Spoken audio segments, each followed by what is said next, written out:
2 χρόνια μετά την αποχώρησή της από τους αγώνες του beach volley και μετά από τη συγγραφή του βιβλίου «Μάθε το παιχνίδι στην άμμο», η Εύη Σφυρί εγκαινίασε την Ακαδημία του beach volley. Μαζί με τη Βάσο Καραντάσιο, που συνεχίζει να διαπρέπει στην άμμο, ήταν οι πρωτοπόροι στο χώρο και μαζί πανηγύρισαν τη 17η θέση στους Ολυμπιακούς Αγώνες του Σίδνεϊ και την 1η στην Αθήνα. Μια πολύ μεγάλη καριέρα που οδήγησε την Εύη Σφυρί στη δημιουργία της Ακαδημίας, που απευθύνεται σε μικρούς και μεγάλους με σκοπό την ανάπτυξη του beach volley και την οργανωμένη εκπαίδευσή του από την ίδια την Ελληνίδα πρωταθλήτρια.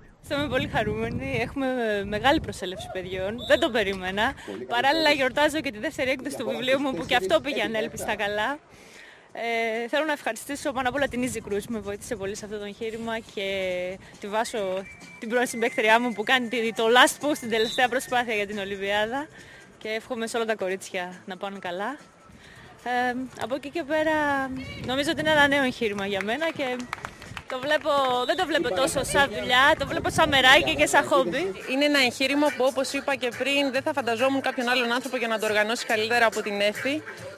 Το όνειρό της πάντοτε ήταν να προσθεθούν γήπεδα του beach volley στην Ελλάδα, να αναπτυχθεί η ιδιωτική πρωτοβουλία, να μεγαλώσει το άθλημα.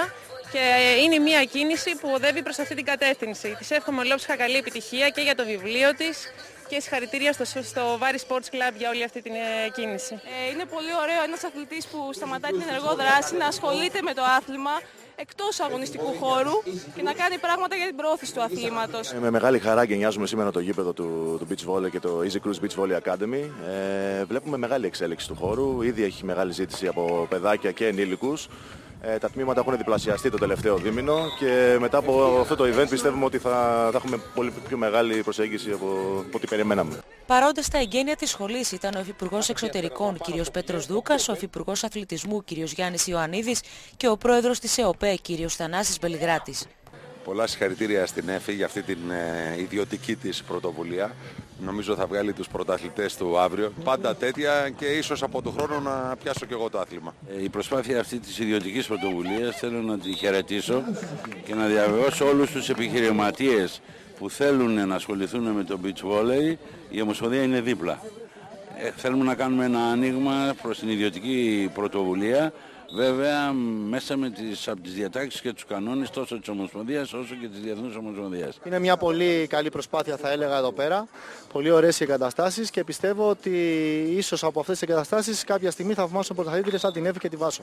Στο περιθώριο της εκδήλωσης έγιναν αγώνες επίδειξης από τη Θάλια Κουτρουμανίδου και τη Μαρία Τσιαρτσιάνη, που αντιμετώπισαν την εθνική ομάδα της Γερμανίας, και αμέσως μετά η Βάσο Καραντάσιου και η Βίκη Αρβανίτη διασταύρωσαν τα ξύφη τους με την εθνική ομάδα της Φιλανδίας.